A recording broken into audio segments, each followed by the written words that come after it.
Hola, buenas noches amigos. Estamos como todos los sábados y los domingos en el programa Las Aventuras de la Espada y estamos en tiempo de entrevista. Y hoy sábado por la noche estamos a 1 o 2 días, depende cómo lo planteemos, dónde empezó el alzamiento nacional, el llamado alzamiento nacional, si en África o en la península, pues estamos a un día o dos de cumplirse esa fecha del 18 de julio del año 1936.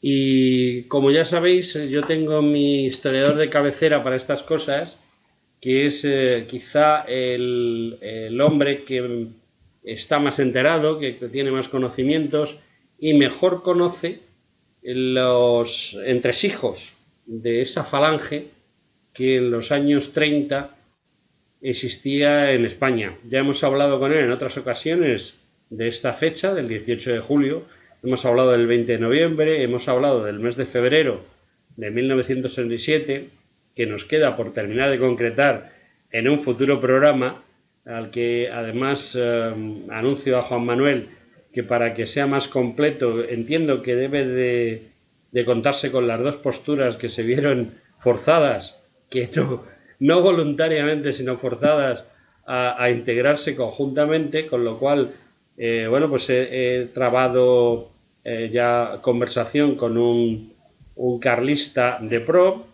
que además es un hombre con el cual se puede hablar. En un momento futuro ya lo anunciaré. Pero hoy toca hablar de otro tema. Y toca hablar del 18 de julio de 1936, pero no del 18 de julio exactamente, sino que vamos a hablar de qué pasó en esos días anteriores y por qué razón existió ese 18 de julio. Y bueno, tenemos al otro lado de internet a nuestro amigo Juan Manuel Cepeda y le saludamos. Buenas noches, Juan Manuel, ¿qué tal estamos? Buenas noches, José Antonio. Pues aquí encantado de volver a estar con vosotros. Me alegro antes que nada de tu decisión, que me parece la más fenomenal, de que el próximo programa que hagamos como continuación aquel decreto de unificación de abril del 37, que intervenga también un carlista, al cual ya me dices que se puede hablar con él, lo cual es maravilloso, dicho sea el tema de broma, en tono de broma. Y bueno, pues aquí estamos de nuevo pues para contar y para desmitificar parte de una historia absolutamente engañosa y para contar de verdad la real y auténtica participación que tuvo la Falange en la sublevación, alzamiento, golpe de Estado, llámalo como lo queráis llamar, del 18 de julio del 36. Bueno, pues querido amigo Juan Manuel, vamos a empezar este interesantísimo programa hablando sobre todo de una cosa que para mí creo que es importante, o que yo considero muy importante en esta situación, y es cuál era la situación, qué era lo que hacía que los españoles estuviesen en una situación tan indecisa y tan comprometida. En definitiva, ¿por qué acaba habiendo ese 18 de julio que no hubiese tenido ningún sentido si las cosas en España hubiesen ido perfectamente? Pero me da la ligera impresión de que la situación política, social y económica no es que fuese mala, sino que era más bien peor, ¿no? Sí, era dramática. Mira, depende de qué tipo de historiador sigas. Hay historiadores que te dicen que el 18 de julio no fue más que un adelanto a otro golpe de Estado que iba a dar la izquierda, es decir, la derecha y el ejército, parte del ejército se adelanta a otro golpe de Estado de la izquierda. Hay otros historiadores, en su gran mayoría de izquierdas, que lo que dicen es que el golpe de julio es un golpe de Estado contra la legalidad republicana, etcétera, etcétera. Puedes tomarlo como quieras, pero la verdad es que ni la Segunda República era la república idílica que hoy nos quieren vender por parte de la izquierda más sectaria, donde parece ser que en España todo el mundo vivía maravillosamente, los obreros comían hasta 3 veces al día, etcétera, etcétera. Todo eso es incierto. Mira, llegamos al verano del 36 con una situación, primero, política. El Frente Popular, es decir, la unión de todos los partidos de izquierdas junto con los dos sindicatos mayoritarios de izquierdas, que eran la CNT y la UGT, ganan las elecciones del mes de febrero del 36. Y al ganar las elecciones, lo que podemos llamar a partir de ese momento la izquierda más radical, la izquierda que sigue los postulados más radicales y comunistas, en donde incluyo a casi la mitad del Partido Socialista, bueno, pues no se contentan con ganar unas elecciones y conseguir en ese drama de democracia liberal, como yo llamaba. No, ellos ya quieren la dictadura del proletariado, lo dicen claramente. Y esa parte del Partido Socialista, una gran parte del Partido Socialista, yo me atrevería a decir más de la mitad, que sigue esas consignas, lo que quieren es ya directamente la dictadura del proletariado, quieren acabar con la democracia liberal, con la democracia burguesa, como ellos llaman, y van a la dictadura del proletariado. Van, de alguna manera, y poniéndolo claro, lo que quieren es imponer un régimen de corte comunista en la España del 36. ¿Qué es lo que ocurre? Obviamente, ante esa situación, toda la derecha, vamos a llamar incluso derecha más civilizada, derecha que estaba de acuerdo con el establishment establecido, derecha que aceptaba el juego de los partidos políticos, es decir, la CEDA, lo que podría ser el Partido Popular de hoy, junto con una extrema derecha y junto con partidos antisistema, como yo llamo a la Falange. La Falange era el partido antipartido, el partido antisistema, y era partido porque no tenía tenía la obligación de entrar en ese juego democrático ilegal y tuvo que inscribirse como partido, pero la Falange no era un partido, la Falange era una milicia de hombres jóvenes. Bueno, pues parte del ejército, que no todo el ejército, toda la derecha española, bueno, tampoco toda, no olvidemos que la derecha regional valenciana era un partido que había entrado en la CEDA, que tenía un gran predominio en todo el levante español, condena ese golpe de Estado. Es decir, tampoco, ni siquiera toda la derecha, pero una gran parte, por supuesto, toda la derecha monárquica o todos los monárquicos la apoyan. Y vamos ¿Y por qué se produce ese alzamiento? Porque o se producía ese alzamiento o al poco tiempo venía otro alzamiento de los partidos más radicales del Frente Popular, lo cual además no era de extrañar, porque no olvidemos que 2 años antes la Revolución de Octubre era ni más ni menos que lo mismo, un golpe de Estado contra la República encabezado por Partido Socialista, Partido Comunista y el anarquismo, que lo que pretendían también, evidentemente, era acabar con el sistema democrático que había en España para, de alguna manera, implantar, igual que lo pretendieron a partir del 36, una dictadura comunista.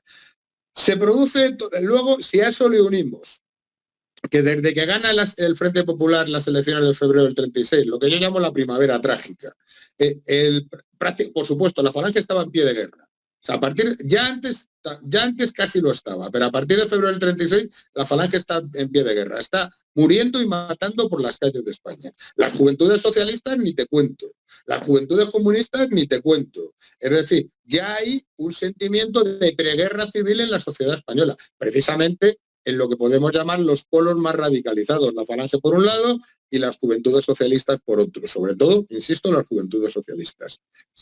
A esto le añadimos que el ejército ha sufrido una purga fundamental con la ley Azaña. Ha habido miles de militares, de oficiales que por no jurar lealtad a la República y no perjurar de su antiguo juramento a la monarquía y a la España que ellos entendían que era la suya, pues se salieron del ejército. Por cierto, además, en una situación muy cómoda, porque se salían del ejército pero con el sueldo. O sea, era una especie de jubilación con 30 años, ¿no? O sea, no era eso cuando nos encontramos con militares, dicen, no, pues, expulsado por la ley de Azaña. Bueno, pues sí, tampoco había que ser muy valiente para un capitán con 30 años decir, no estoy de acuerdo, me voy, pero con mi dinerito. Pero bueno, eso es una anécdota más. Y en todo ese juego, que además no olvidemos, a partir de que el Frente Popular gana las elecciones, que es el detonante de todo esto, es la victoria de la izquierda y sobre todo de la izquierda más radical y más revolucionaria en las elecciones de febrero. A partir de ese momento, ya en el ejército se empiezan a dar pasos muy importantes. Por un lado, ya estaba constituida con anterioridad, se crea una especie de sindicato clandestino de militares de derechas y monárquicos, que era la UME, y por el otro lado existía al mismo tiempo otra especie de sindicato clandestino o asociación clandestina de militares de izquierdas, que era la UNRWA, Esos dos empiezan a trabajar de forma clandestina dentro del ejército para conseguir adeptos y para ir tensando a ver cuál era la opinión de la oficialidad del ejército. La UME con mucha mayor importancia y transversalidad que los militares de izquierdas. Hasta que la UME, por un lado, empieza a gestar lo que va a ser un futuro golpe de Estado, luego hay otro golpe de Estado encabezado por varios generales en los cuales está Mola y Sanjurjo, que es el que luego triunfa en el sentido de que ellos son los que agarran las riendas de ese alzamiento, levantamiento o como lo queramos llamar, y eso se va solapando porque empieza a haber reuniones por todos lados, tanto lo de la UME, donde precisamente dos altos dirigentes de la UME tenían militancia falangista, uno era el coronel Rodríguez Tarducci, y por el otro lado, las intrigas del grupo de altos generales, donde está Mola, también entran en contacto con Falange y entran en contacto con José Antonio. No olvidemos que José Antonio está preso desde el mes de marzo, pero a pesar de estar preso, primero en Madrid y luego en Alicante, las redes que tejen ese futuro y más que futuro próximo alzamiento entran en contacto con Falange porque saben que es una fuerza política que si no va a ser decisiva, sí va a ser muy importante. ¿Por qué? Porque en contra de lo que mantenía la tradición, los requetés, los tradicionalistas, era una ideología nueva, una ideología que estaba entrando muy bien, sobre todo en las clases universitarias, una ideología que hablaba de patria, una ideología que, a pesar de que tenía un ascendente católico, pero no ponía la bandera del catolicismo como primera consigna, como luego hizo la tradición para apoyar el golpe de Estado, y entonces entran en contacto con José Antonio.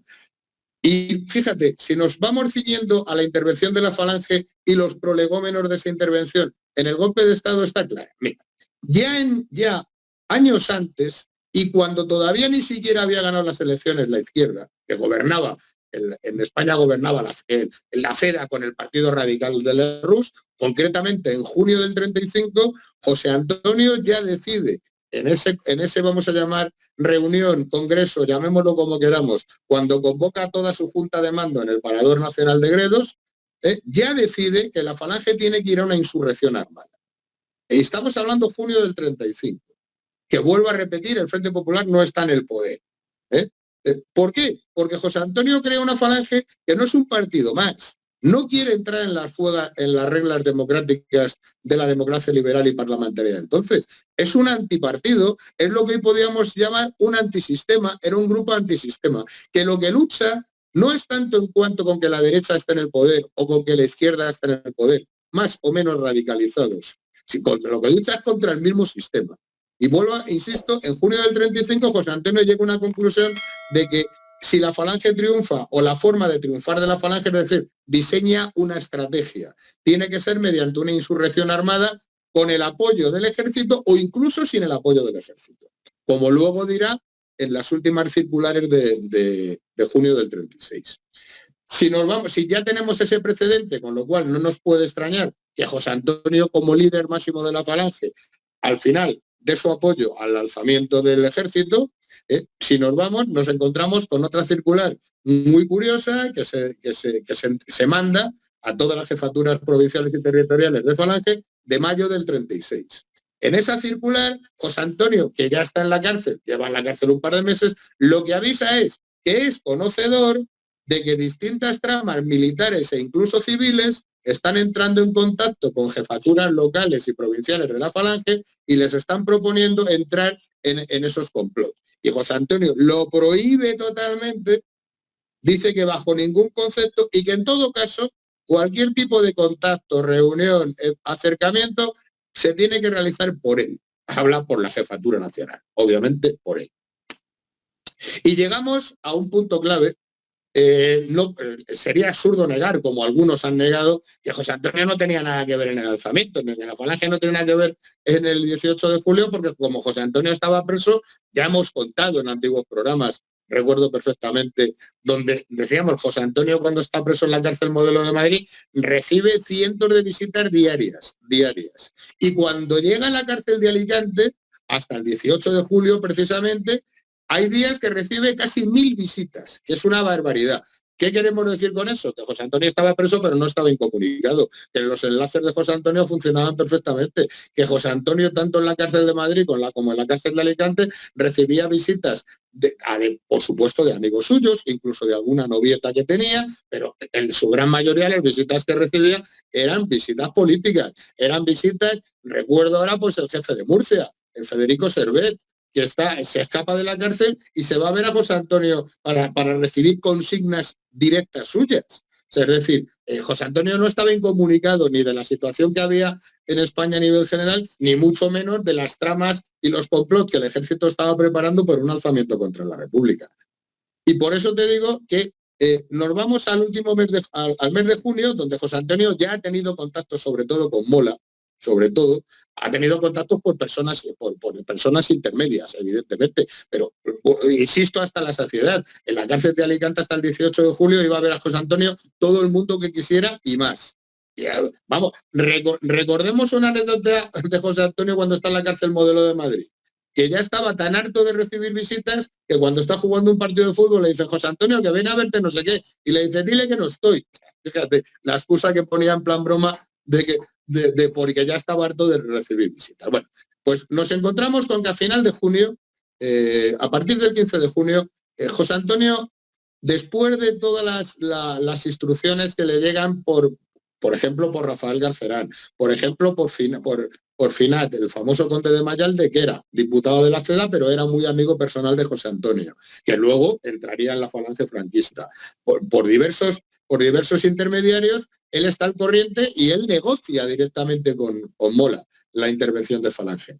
En un principio, a Mola no le parece muy bien, porque Mola y los militares lo que querían de la falange, igual que al Requeté sí la consideraban una fuerza militar importante como fuerza militar, a la falange lo que querían es que fuera una especie de fuerza auxiliar. Es decir, labores de retaguardia, que todos sabemos lo que son los labores de retaguardia. Sí, exactamente. Labores de retaguardia, labores de controlar la seguridad en los pueblos o en las ciudades que se iban tomando, y José Antonio, como no podía ser de otra manera, se niega totalmente. Claro, Mola también sabían del poder efectivo de militancia que tenían los dos grupos principales que iban a ir al lanzamiento, que eran el Requeté por un lado y la falange por otro. Y Mola era conocedor que la militancia de la falange no permitía a José Antonio decirle, no, es que te voy a poner en orden de combate 30.000 tíos. Quería yo consultarte una cosa al respecto, y no es que quiera cortar tu discurso, pero es conveniente cortar tu discurso de vez en cuando para evitar el monólogo. Sí, además a mí me encanta. Cuando se produce el 18 de julio, la falange tiene la gente que tiene, o sea, 4 gatos, porque es así. Más o menos. Hombres efectivos, a mucho tirar 6.000, a mucho tirar. Yo le calculo que por ahí, incluso a lo mejor Mira, a lo mejor me cuelo, vale. Pero lo que yo te iba a decir, sin embargo, el Requeté dispone de muchos miles más de hombres.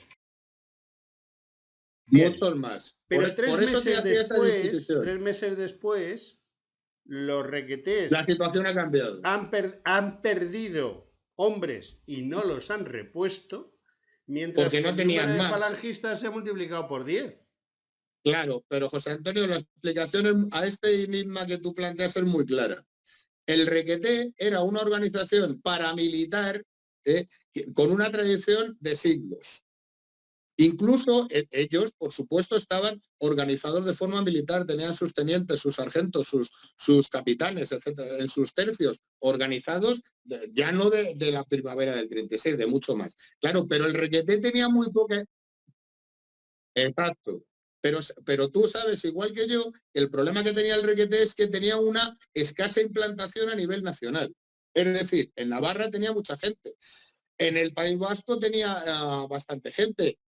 En Cataluña, fíjate que en Cataluña medio, pero fíjate, curiosamente el 18 de julio se levantan muy poquitos. En la parte del Levante español, por Castellón, también tenía algo de implantación, pero muy poco. En Sevilla, por el hecho de que allí vivía Manuel Falcón, de jefe del Requeté, vamos, de la tradición, delegado pues tenía muy poca implantación. Claro, donde más implantación tiene es en la parte de Navarra, parte de País Vasco y algo de Castilla la Vieja, claro, a los 2 días salen todos a la calle. Y salen todos a la calle con las armas que tienen y los que no tenían son armados. Pero claro, montan los tercios de requeté. Gracias a los requetés se conquista el Frente Norte. Pero como tú bien has dicho, los requetés, que además eran punta de lanza de todos los ataques, con una valentía absolutamente casi suicida, empiezan a tener muchas bajas y no pueden reponer las bajas, porque ya no tienen de dónde sacar. Por lo que te he dicho antes, porque la Falange, cuando se produce el alzamiento, el chaval que estaba en un pueblo de Burgos, que era católico, que no era comunista ni era socialista,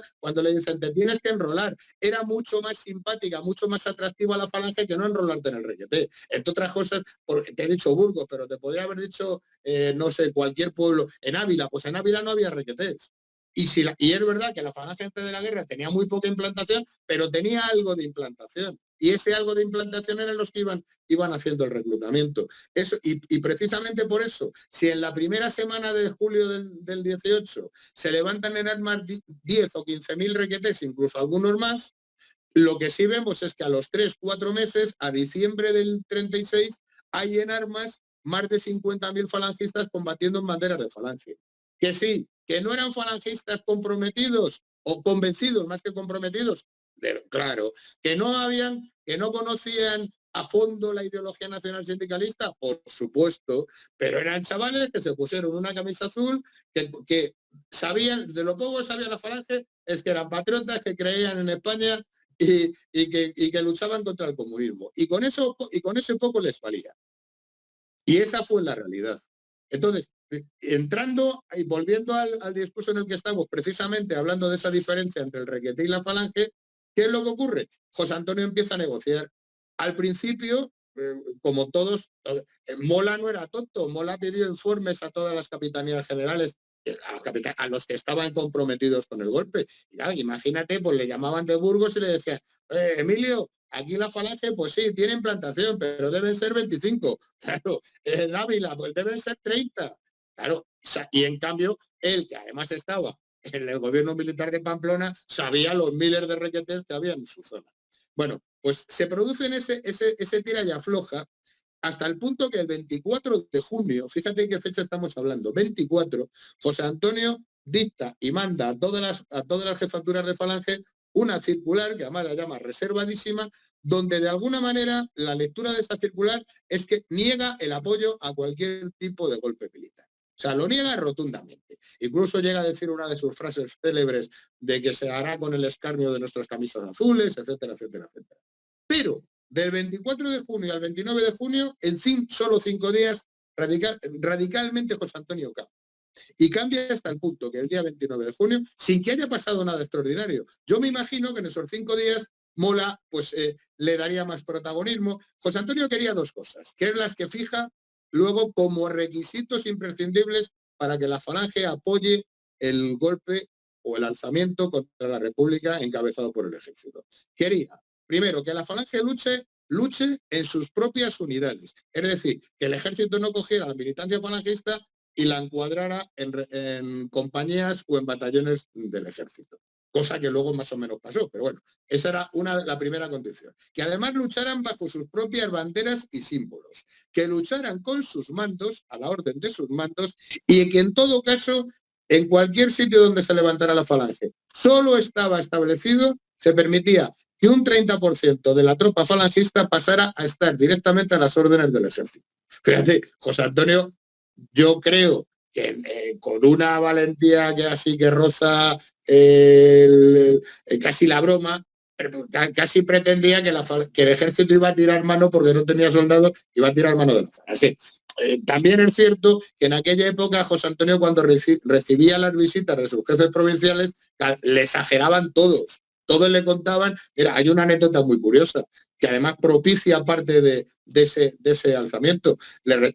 A principios de julio, José Antonio recibe la visita del jefe provincial de Valencia de Falange, que además precisamente en esa visita es donde se hace la última foto de José Antonio, esa foto que está con su hermano detrás de unos barrotes. Bueno, pues va Enrique Esteve, que era el jefe provincial de la Falange de Valencia, junto con unas camaradas, junto con las hermanas que eran las jefas de la Falange femenina que fueron masacradas al principio de la guerra, Y José Antonio, que no es tonto, le dice, bueno, porque es lo que él percibía.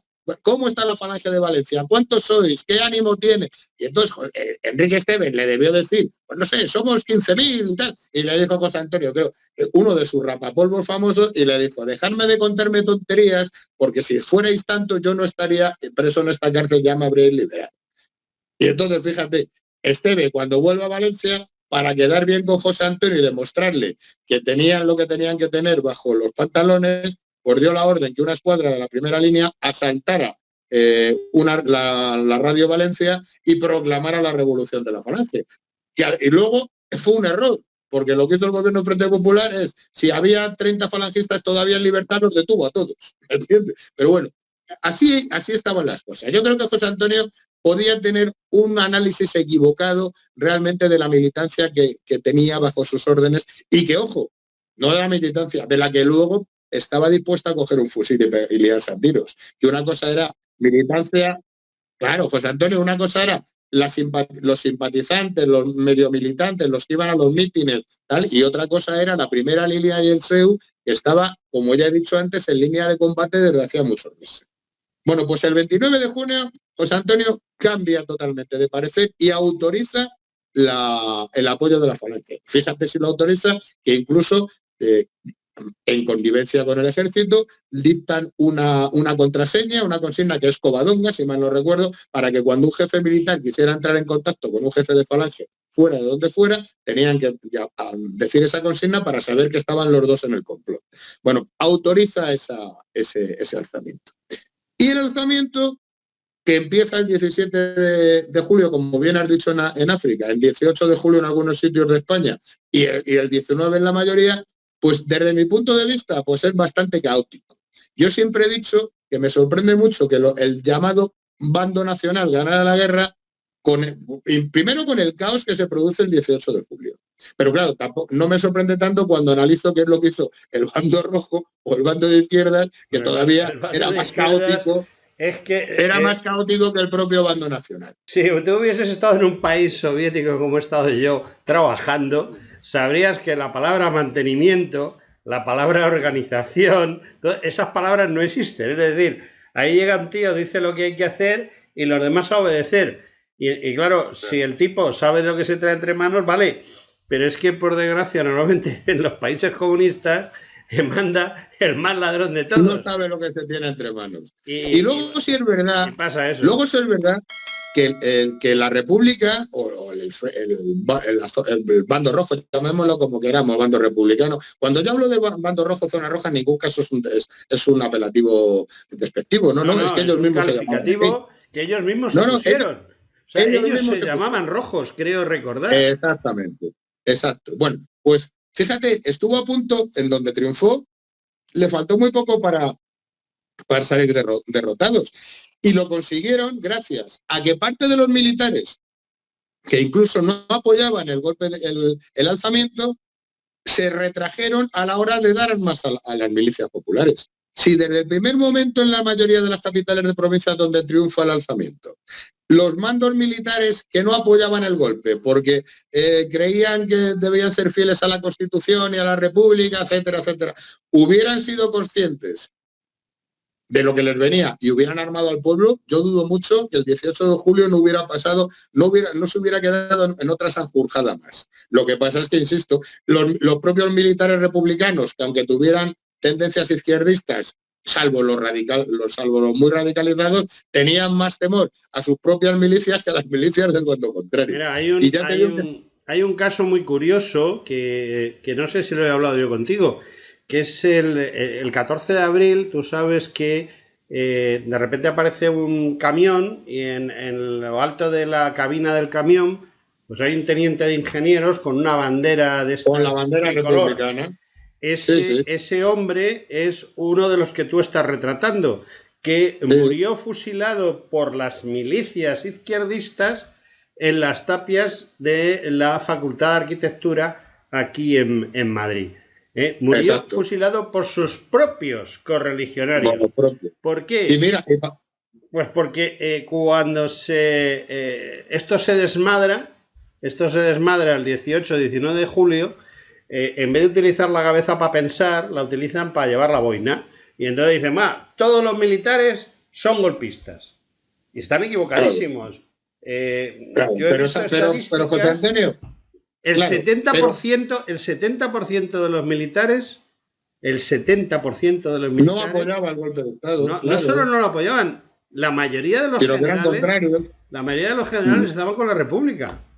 La mayoría. Pero ¿sabes lo que ocurre? Aparte de que dijeron, vamos a ponernos la boina, ahí explotó el verdadero sentimiento de la izquierda de entonces de España, que era una izquierda asesina, que era una izquierda que mataba porque sus enemigos eran el ejército, eran la iglesia, eran los fascistas, y daba igual, porque todavía, fíjate, en una situación de guerra que mates a los militares contrarios lo puedo entender, pero matar a miles de pobres monjitas, de pobres monjes, de sacerdotes, de curas que en su gran mayoría eran pobres clérigos de pueblo, a matar a miles de seminaristas. Era el odio, porque no fue una guerra política, el Partido Comunista o el Partido Socialista no dijo, no, querían hacer su revolución, en eso consistía su revolución. Por eso, fíjate, luego vienen las luchas internas en el bando rojo, cuando la CNT, los anarquistas, dicen, no, a mí dejadme de historia, si nosotros lo que queremos es nuestra revolución, y empiezan con las colectivizaciones, hasta que llega el Partido Comunista y dice, ¿cómo? ¿A dónde vais? O sea, aquí los que mandamos somos nosotros, y mandan al amigo campesino y al amigo enlister, y arrasan con todo el anarquismo aragonés. Vamos, es que lo arrasaron. El primer proyecto de una cierta autogestión. Previamente se llevaron por delante al líder de los anarquistas. Y ahí está, por eso perdieron la guerra. Perdieron la guerra porque se mataron entre ellos. Claro, mira, al igual que en la semana de abril del 37 en Salamanca, los tiros entre los falangistas de los que ya hablamos, pues esa misma semana, un mes después, se produce en mayo del 37, cuando, sobre todo en Barcelona, pero en gran parte, los anarquistas junto con los trotskistas se lían a tiros contra los comunistas, y los comunistas, que en aquel entonces ya tenían la predominancia militar en la República, porque eran los únicos que conseguían armamento y dinero vía Unión Soviética, dijeron, ¿cómo? El Trotsky, ¿a dónde vais? Y los pobres del POUN, pues bueno, todavía hay un dirigente del POUN que todavía sus gritos cuando le despellejaban vivo todavía se oyen en Alcalá de Henares, porque lo despellejaron vivo y trajeron 2 especialistas de Moscú de la GPU. O sea, es decir, todo eso es la realidad. Y si me permites, vamos a llegar, fíjate, a lo que estamos diciendo. Solo una aclaración, la GPU es lo que luego se llamó KGB, que ahora se llama FSB, claro, que era donde trabajaba un tal Vladimir Putin. Donde el amigo Putin trabajaba en esa empresa, ¿no? Esa empresa de despellejamientos, ¿no? Eran hábiles en ciertas técnicas, sí. Y, por ejemplo, pongo otro ejemplo, a Manuel Mateo, el jefe de los sindicatos falangistas, que era un antiguo excomunista, pues cuando le cogen preso, le dedican un trabajo especial en la Checa de San Bernardo. Cuentan las malas lenguas que lo mataron con una gilet, con una hoja de afeitar, que tardaron en matarle días. Y un antiguo comunista como Castro Delgado, que era entonces ni más ni menos que el jefe del 5º Regimiento de Milicias Populares, es decir, el embrión del ejército comunista, le llamaron para pasarse por la Checa porque le dijeron, hoy ha habido caza mayor, Enrique, ven. Y él tiene en su libro de memorias una frase que a mí se me pone los pelos de punta, donde dice que nunca vi tantos hombres para hacer de un solo hombre un cadáver. O sea, imagínate estos que eran muy demócratas, los muy demócratas, pobrecitos víctimas del fascismo. Fíjate qué pobrecitos eran. Bueno, pues volviendo a ese caos del que hablábamos en julio del 36, ya con el alzamiento en marcha, fíjate si había caos que la Falange de Madrid, no toda la Falange de Madrid recibió las órdenes para sublevarse. Para que nos hagamos una idea, y voy a meter un pequeño paréntesis siguiendo con tu indicación antigua. ¿Realmente qué fuerza tenía la Falange el 18 de julio del 36? Vamos a llamar de una forma aproximada. Pues bien, yo después de estudiar miles de testimonios, de documentos, de información, yo le calculo que la Falange en julio del 36, y ojo, entro o voy a contar dentro de lo que llamamos Falange a esos muchos que se han pasado de las Juventudes de Acción Popular, es decir, de las Juventudes de la CEDA. Voy a contar a muchos que desde partidos monárquicos que han visto que no daban la cara en las calles se han pasado a colaborar con la Falange. Pues yo le calculo que como mucho en toda España, insisto, gente de verdad, de primera línea, que estaba comprometida, que estaba dispuesta a jugarse la vida, yo le calculo, sí, lo que tú has dicho, entre unos 6.000, 8.000 máximo, y bajaría de los 6.000 a los 5, entre 5.000 y 8.000.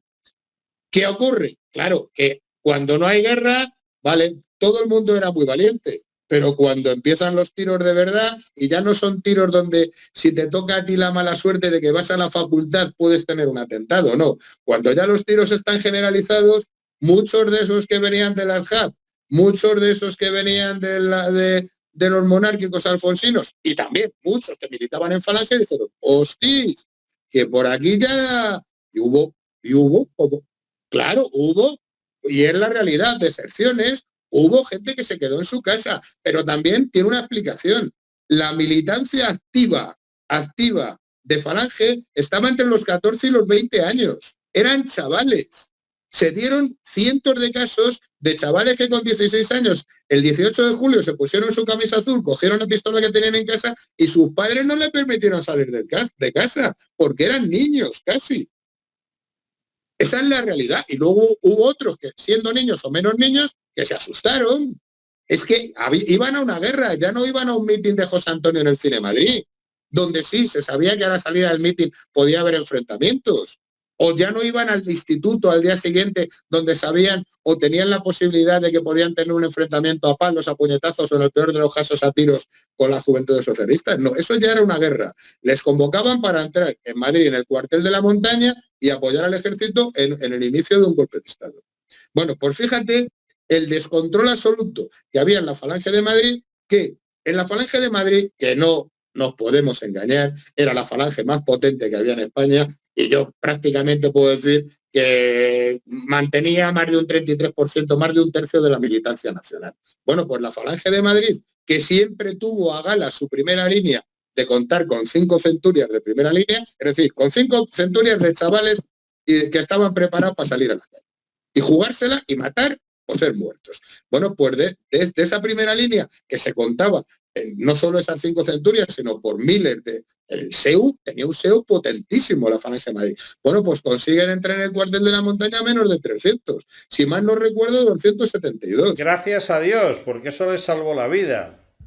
Claro, pero no es porque gente se asustara, que hubo, insisto, que hubo miedo por algún lado, claro que lo hubo, que hubo padres que no dejaron a salir de sus hijos de sus casas, claro que los hubo, pero la Falange de Madrid podía haber movido en una situación normal entre 2.000, más de 2.000 militantes y 2.000 tíos armados en el cuartel de la Montaña. Además, si Fanjul hubiera hecho caso de los mandos falangistas, se hubiera tomado Madrid.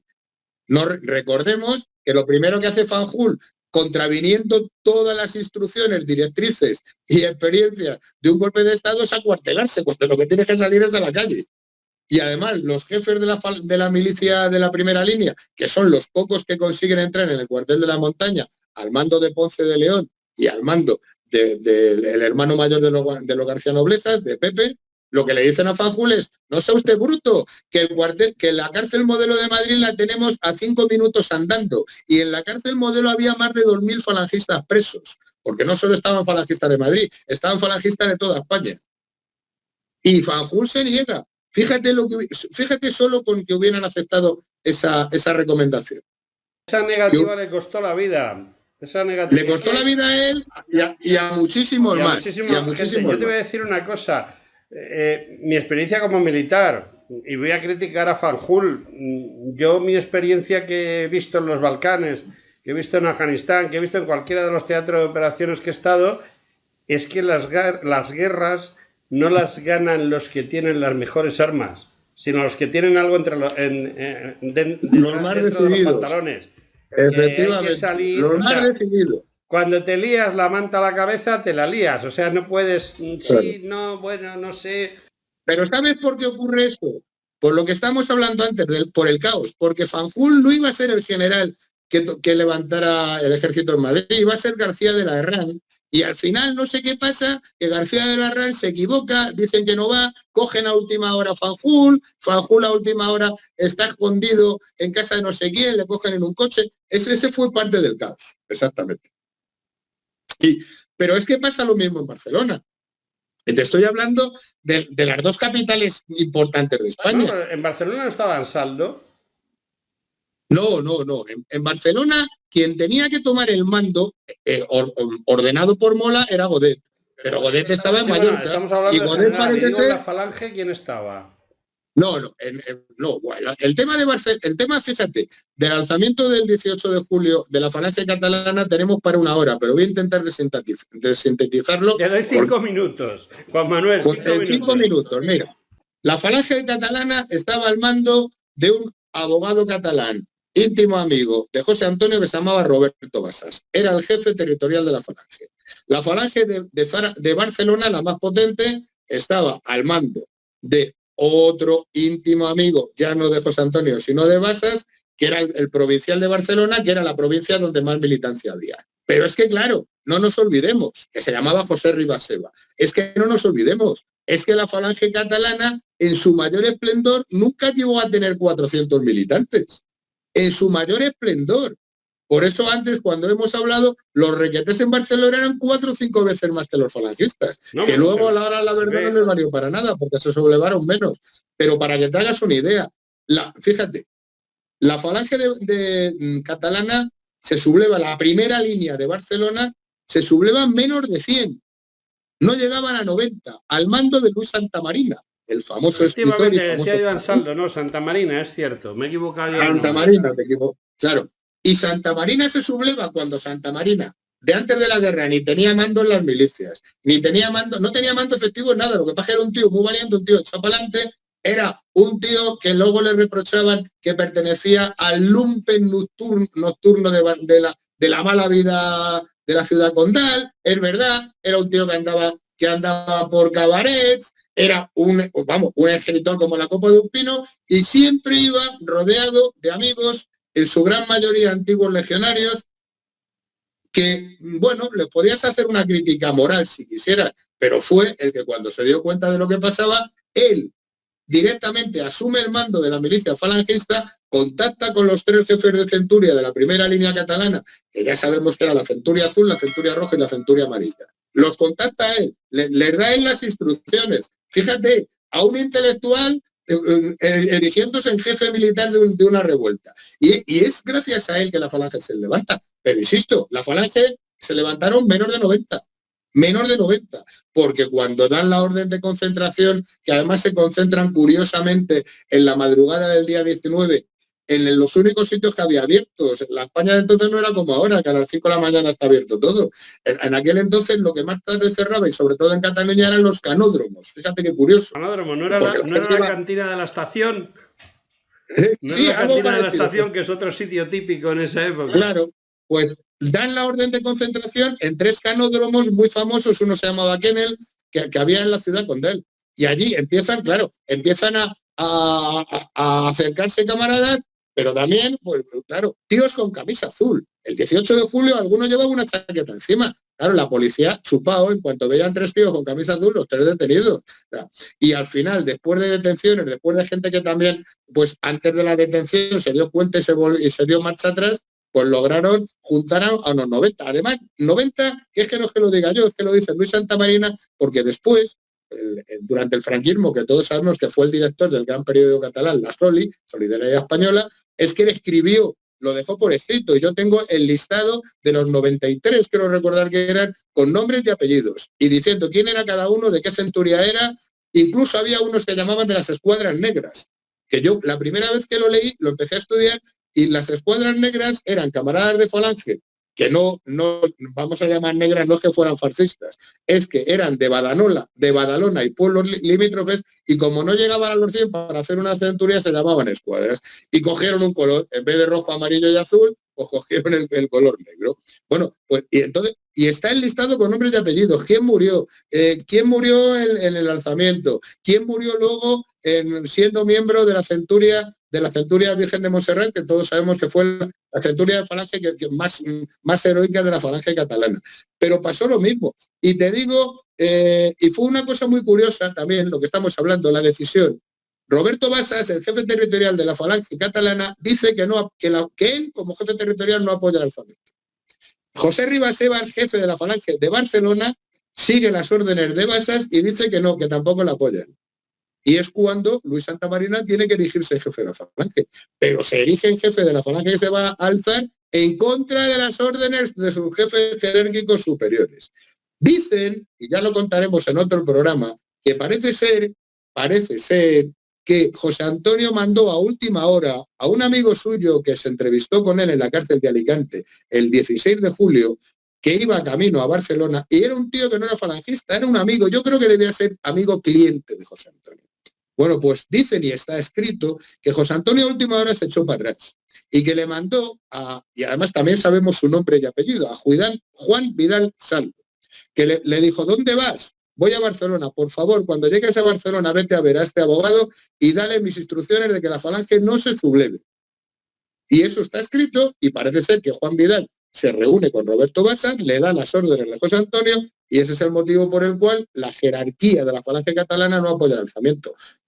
Que sí la militancia a las órdenes de Luis Antamarina. Pero vayamos a Sevilla, por ejemplo, para ver esos miles de falangistas, cientos de miles que se alzaron todos matando a pobres niños y pobres mujeres, ¿no? Bueno, pues en Sevilla la falange que se subleva en un principio no llegan a 40. Los jefes máximos de falange, curiosamente, no está ninguno en Sevilla. Sancho de Ávila había echado pies en polvorosa y estaba escondido en Madrid.